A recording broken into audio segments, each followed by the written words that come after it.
Big boss season 7 നിർത്തിവെച്ചിരിക്കുന്നു എന്ന big ബോസിന്റെ അറിയിപ്പ് ബിഗ് ബോസ് പ്രേമികളെയും അതുപോലെ തന്നെ ബിഗ് ബോസ് മത്സരാർത്ഥികളെയും ഒരുപോലെ ഞെട്ടിച്ചിരിക്കുകയാണ്.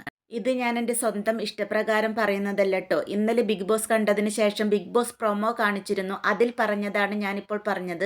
അതിൽ പറയുന്നത് ഇപ്രകാരമാണ്: ബിഗ് ബോസ് സീസൺ 7 നിർത്തിവെച്ചിരിക്കുന്നെന്നും യാതൊരു കാരണവശാലും നിങ്ങളുമായിട്ട് യാതൊരു ആശയവിനിമയവും ഇനി നടത്തുകയില്ലെന്നും നിങ്ങളുടെ ഒരു കണ്ടന്റിന്റെയും ആവശ്യം ഇനി ഇവിടെ ഇല്ല എന്നുമാണ് ബിഗ് ബോസ് പറഞ്ഞിരിക്കുന്നത്. എന്നാൽ ഇതിൻ്റെ കാരണം എന്താണെന്നൊന്നും ബിഗ് ബോസ് പ്രൊമോയിൽ വ്യക്തമാക്കുന്നില്ല കേട്ടോ. നിങ്ങളെപ്പോലെ തന്നെ ഞാനും കരുതുന്നത് ബിഗ് ബോസിൻ്റെ വലിയൊരു പണിയായിരിക്കാമെന്നും ഇത് വലിയൊരു പ്രാങ്ക് ആയിരിക്കുമെന്നാണ് എനിക്കും തോന്നുന്നത്. നിങ്ങൾക്ക് എന്താണ് തോന്നുന്നതെന്ന് ഈ ഒരു വീഡിയോയ്ക്ക് താഴെ കമൻറ്റിലൂടെ നിങ്ങൾക്ക് അറിയിക്കാവുന്നതാണ് കേട്ടോ. ഇന്നലെ മോഹൻലാൽ വരുന്ന ദിവസമായതിനാൽ തന്നെ എല്ലാവരെയും പിടിച്ച് നന്നായിട്ടൊന്ന് കുടഞ്ഞിരുന്നു കേട്ടോ. അതിന് തൊട്ടു പിന്നാലെയാണ് മത്സരാർത്ഥികളിൽ നിന്ന് ഇനി കണ്ടന്റ് ഒന്നും പ്രതീക്ഷിക്കുന്നില്ലെന്ന് പറഞ്ഞ് ബിഗ് ബോസ് താൽക്കാലികമായി നിർത്തിവെച്ചിരിക്കുന്നു എന്ന് പ്രൊമോയിൽ പറയുന്നത്. അതുകൊണ്ട് തന്നെ മത്സരാർത്ഥികൾ പരിഭ്രാന്തരാകുന്നതും നമുക്ക് പ്രൊമോയിൽ നിന്ന് കാണാവുന്നതാണ്.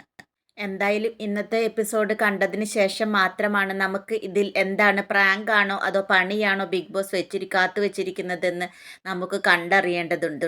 ഇന്നലെ മോഹൻലാൽ വന്ന സമയത്ത് എല്ലാ മത്സരാർത്ഥികളും ചെയ്തിട്ടുള്ള മുമ്പ് എപ്പിസോഡുകളിൽ ചെയ്തിട്ടുള്ള എല്ലാ കാര്യങ്ങളും ചോദ്യം ചെയ്യപ്പെടുകയും അതുപോലെ തന്നെ ആദില നൂറ വിഷയത്തിൽ അനീഷ് പറഞ്ഞിട്ടുള്ള കാര്യങ്ങൾ വ്യക്തമായിട്ടും വിശദമായിട്ട് ചോദിച്ചറിയുകയും ചെയ്തു. അതുപോലെ തന്നെ അനുമോൾ ഡോക്ടേഴ്സിനെ കുറിച്ച് പറഞ്ഞത് വ്യക്തമായും ദൃഢമായും വിശദമായിട്ടും പറയാനായിട്ട് മോഹൻലാൽ പറഞ്ഞിരുന്നു.